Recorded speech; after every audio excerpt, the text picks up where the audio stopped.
बिस्मिल्लाहिर्रहमानिर्रहीम बच्चे 9.2 की हम एक्सरसाइज को डिस्कस करें, जिसमें हम लोग जो मेथड इस्तेमाल करें वो है हमारे पास सेपरेबल मेथड। अब आज का हम लोगों ने 13 क्वेश्चन डिस्कस करना है।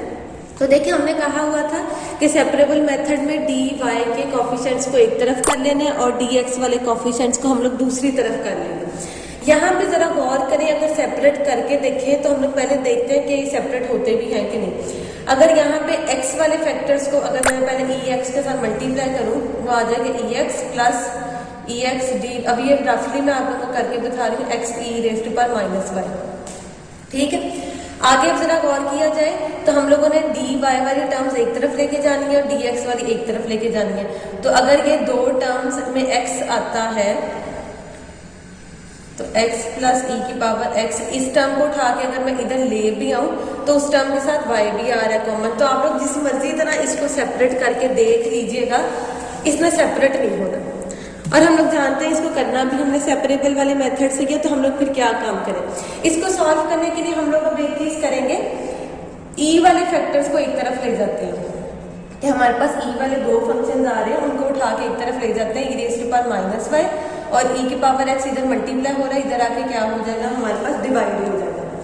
अब देखिए, इसे फर्दर लिखा जा सकता है 1 plus d y by d x is equal to x over e की पावर x प्लस वाई। देखें, दोनों की बेसिस सेम है। जब बेसिस सेम होती हैं तो पावर्स आपस में, बल्कि उससे भी पहले इसको लिखा जा सकता है कि e की power minus y over e की पावर अगर x है, e की पावर ऊपर नेगेटिव है, नीचे आके हमारे पास क्या हो जानी है पॉजिटिव, नीचे आके वो पॉजिटिव हो गया। बेसिस सेम है, पावर्स दोनों की क्या हो जाएंगी ऐड हो जाएंगी। तो मैंने दोनों की पावर्स को क्या कर दिया ऐड करके लिख दिया e की पावर x प्लस वाई की फॉर्म में। यहाँ से अब एक काम करना है आप लोगों ने, यहाँ से आपने लेट करना है कि जो पावर बनी है x प्लस वाई, इसको किसी नए वेरिएबल z के इक्वल में ले लें, कोई भी नया वेरिएबल ले लें। अब यहाँ से अगर एक बात याद रखें, अगर हम किसी नए वेरिएबल में चेंज होते हैं तो डेरिवेटिव भी नए वेरिएबल्स में ही जाएंगे। हमने अगर एक्स वाई को z के वेरिएबल में लेके आए तो डेरिवेटिव भी विद रिस्पेक्ट टू z हमारे पास मौजूद होना चाहिए। तो हम लोग दोनों तरफ डेरिवेटिव अप्लाई करेंगे विद रिस्पेक्ट टू x। तो 1 का डेरिवेटिव, x का डेरिवेटिव 1 आ जाएगा, ये हमारे पास आ जाएगा d y by d x with respect to x, और ये बन जाएगा d g by d x. अब जरा गौर करें, ये जो 1 plus d y by d x है, ये देखिए एज इट इज ये सारी टर्म हमारे पास बन चुकी है। अब ये सारी वैल्यूज हम लोग दोबारा से इक्वेशन नंबर 1 के अंदर अगर इसको 1 का नाम दे रहे हैं, इसमें पुट करें तो हमारे पास क्या आंसर आएगा। इस सारे की जगह हम लोगों ने लिख देना है, ये आ जाएगा हमारे पास d g by d x is equal to ऊपर वाला x एज इट इज आ जाएगा और नीचे e की पावर x प्लस वाई को हमने z लेट किया था, e z आ गया। अब देखिए, ये क्वेश्चन अब दो वेरिएबल्स में चला गया, z और x की फॉर्म में। अब हम इसको आसानी से सेपरेट कर सकते हैं x और z के साथ। z वाले फैक्टर्स एक तरफ कर लेते हैं और x वाले फैक्टर्स को एक तरफ कर लेते हैं। अब इससे नेक्स्ट स्टेप में दोनों की हम लोग इंटीग्रेशन करेंगे तो e वाले की इंटीग्रेशन e की पावर एज इट इज आ जाएगी, x की इंटीग्रेशन हमारे पास क्या होती है x square plus 2 plus some constant c। लेकिन एक चीज जो आप लोगों ने लाजमी तौर पे याद रखनी है कि जिस वेरिएबल में क्वेश्चन पूछा जाता है, आंसर आप लोगों को उसी वेरिएबल में ही देना पड़ता है। तो अगर इस z को हम लोग में आंसर नहीं दे सकते, z को दोबारा से चेंज करना पड़ेगा। तो z की जगह हमने क्या पुट किया था x प्लस वाई, तो उसकी जगह दोबारा पुट कर दे x प्लस वाई और बाकी ये मेरी टर्म एज इट इज आ जाएगी। ये हमारा रिक्वायर्ड आंसर आ जाएगा डिफरेंशियल इक्वेशन का। नेक्स्ट क्वेश्चन नंबर 14 देखें।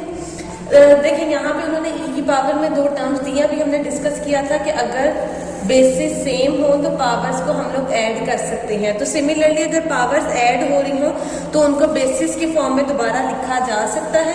तो यहाँ पे देखें, पावर्स ऐड हो रही हैं तो इसको बेसिस की फॉर्म में अगर दोबारा लिखा जाए क्या बनेगा, e की पावर x स्क्वायर पहली बेस और e की पावर y आ जाएगा, साथ d x into y d y आ जाएगा। अब y वाले फैक्टर्स एक तरफ करते हैं और x वाले फैक्टर्स एक तरफ करते हैं।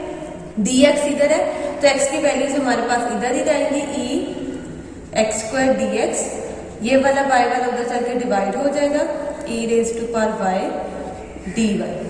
इसे फर्दर लिखा जा सकता है e x स्क्वायर dx और y जो ऊपर नीचे पावर पॉजिटिव है, ऊपर आके इसकी पावर क्या हो जाएगी, नेगेटिव हो जाएगी। अब हमने दोनों तरफ इंटीग्रेशन अप्लाई करनी है।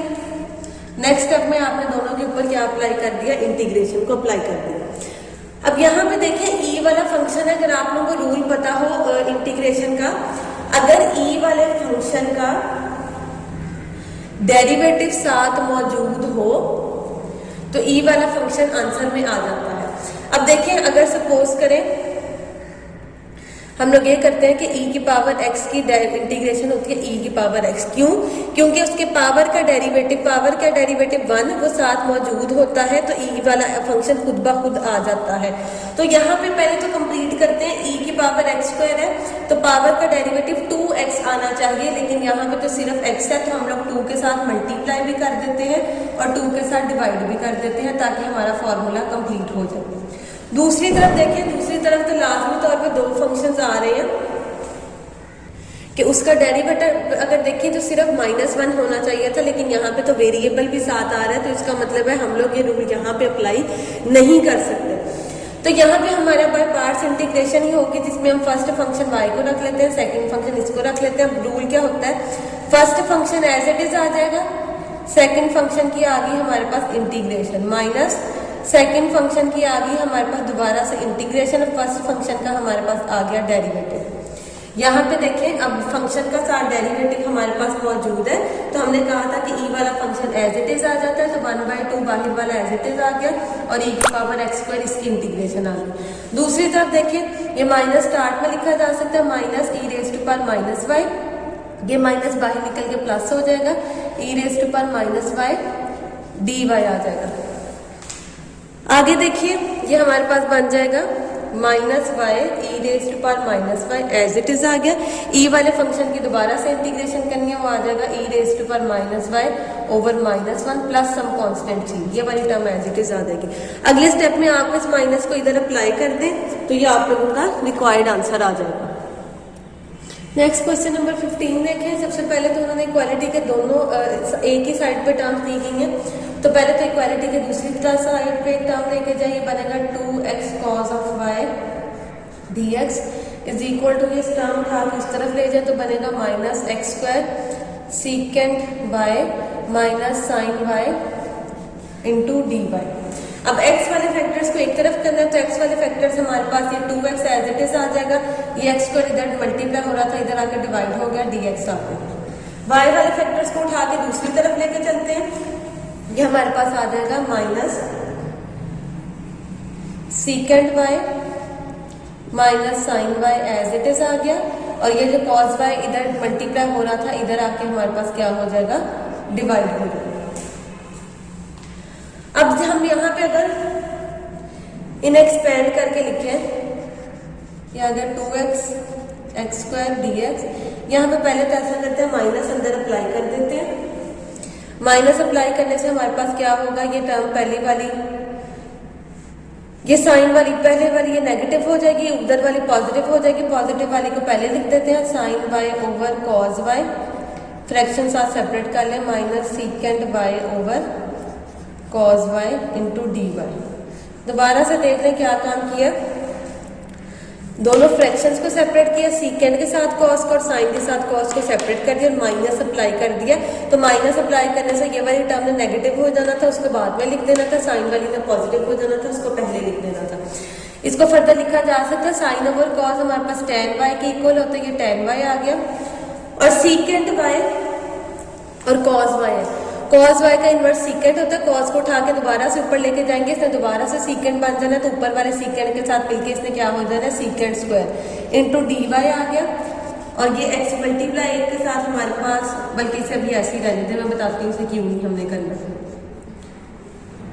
बल्कि करते हैं हम लोग क्यों रखें। एक x से x कैंसिल हो जाएगा, ये 2 ओवर x बचेगा, साथ dx आ गया। अब इस स्टेप में इंटीग्रेशन आप लोगों ने अगले स्टेप में अप्लाई करनी है, तो इंटीग्रेशन अप्लाई करने के बाद देखें 2 हमारे पास इंटीग्रेशन से बाहर आ जाएगा, 1 ओवर x की इंटीग्रेशन क्या होती है, ln x is equal to tan x की इंटीग्रेशन आप लोगों के पास क्या होती है, आप लोगों को फॉर्मूला याद होना चाहिए। tan x की इंटीग्रेशन होती है ln सीकेंट y। मैं आगे चले नीचे करके अब लिख देती हूँ और माइनस एज इट इज आ जाएगा और सीकेंड स्क्वायर वाई की इंटीग्रेशन होती है हमारे पास tan y plus some constant c हमने इंटीग्रेशन वाला लगाना है, तो ये हमारे पास रिक्वायर्ड आंसर आ जाएगा गिवन डिफरेंशियल इक्वेशन का। हमने सिंपल ये यहाँ पे तीनों की सिंपली इंटीग्रेशन ln के फॉर्म में इसका डायरेक्ट फार्मूला और इसका डायरेक्ट फार्मूला लगा दिया, जो कि आप लोगों को इंटीग्रेशन के फार्मूला याद होने चाहिए, तो हमारा ये आंसर आ जाएगा। नेक्स्ट क्वेश्चन बचे हमारे पास क्वेश्चन नंबर 16 है, वही क्वेश्चन है लेकिन अब 16 से ऑनवर्ड जो 20 तक हमें क्वेश्चन दिए गए हैं उनमें साथ अब एक कंडीशन दे दी गई है, क्योंकि एक ही वैल्यू दी गई है तो x की एक वैल्यू के ऊपर कंडीशन है, तो इनिशियल कंडीशन हमें दे दी गई है, तो हमने वो इनिशियल कंडीशन फाइंड आउट करनी है। प्रोसेस क्या होगा, सबसे पहले तो हमें वही स्टेप्स को फॉलो करते हुए इस इक्वेशन का जनरल सोल्यूशन निकालना है। तो हम लोग सबसे पहले सेपरेबल मेथड से सॉल्व करें, तो सबसे पहले तो इनको सेपरेट कर लेते हैं। देखिए आप गौर किया जाए तो इक्वेशन ऑलरेडी सेपरेट है, एक तरफ x के वेरिएबल है एक तरफ y के वेरिएबल है, हमें डायरेक्ट सिर्फ इसकी इंटीग्रेशन करनी पड़ेगी। तो देखिए इसकी इंटीग्रेशन करने के लिए ये हमारे पास आ गया 2 एज इट इज आ गया, इंटीग्रेशन से बाहर आ जाएगा। बाकी की तरह देखें y की हमारे पास इंटीग्रेशन क्या बन जाएगी, पावर रूल लगाने से ये हमारे पास आ जाएगी y स्क्वायर ओवर 2 और 1 की इंटीग्रेशन हमारे पास क्या आ जाएगी, y आ जाएगी। ये हमारे पास फर्स्ट वाले फैक्टर की इंटीग्रेशन आ गई। दूसरी तरफ जाते हैं, दूसरी तरफ देखें 3 हमारे पास कांस्टेंट है, इंटीग्रेशन से बाहर आ जाएगा। x स्क्वायर की इंटीग्रेशन क्या बनेगी, x cube over 3 plus 4 constant है, इंटीग्रेशन से बाहर आ जाएगा, x की इंटीग्रेशन बनेगी x square over 2 plus 2 constant है, इंटीग्रेशन से बाहर आ जाएगा और सब 1 की इंटीग्रेशन x आ गई, ये सब कांस्टेंट आ जाएगा। सिंप्लीफाई करते हैं, ये 2 जब इस वाले 2 के साथ हमारे पास डिवाइड हो मल्टीप्लाई होगा तो ये हमारे पास बन जाएगा सिर्फ y स्क्वायर और ये 2 जब इसके साथ आएगा तो हमारे पास आ जाएगा -2y। आगे 3 ने 3 से कैंसिल हो जाना है, बचना है x क्यूब, आगे आ जाना है 2x square plus 2x plus c। ये हमारे पास रिक्वायर्ड आंसर आ जाना था डिफरेंशियल इक्वेशन का, लेकिन क्योंकि उन्होंने इस क्वेश्चन में हमें साथ अब कंडीशन भी दे दी है तो आप लोगों ने लिखना है अप्लाइंग कंडीशन। कंडीशन अब कौन सी अप्लाई करनी है वो आप लोगों ने कंडीशन साथ लिख देनी है कि हम लोग कंडीशन अप्लाई करने लगे हैं y of 0 is equal to 1। इसमें हमने क्या पुट करना है, put x is equal to 0 and y is equal to 1। तो इक्वेशन में जहां जहां पे x आ रहा है उसकी जगह 0 पुट करना है और जहां जहां पे y आ रहा है उसकी जगह 1 पुट करना है। पुट करते हैं, y की जगह 1 पुट करने के आ जाएगा 1 का स्क्वायर माइनस 2 1, x की जगह 0, ये भी 0 हो जाएगा, ये अगला फैक्टर भी 0, अगला फैक्टर भी 0, सिर्फ c बचेगा। ये हमारे पास 1 माइनस 1 ने क्या दे देना है, -1 इज इक्वल टू c। तो ये हमारे पास c का क्या आ गया, आंसर आ गया। हमने c का आंसर ही निकालना था। अब ये जो c का आंसर आया इसको आप लोगों ने डायरेक्ट इस इक्वेशन में पुट कर देना है।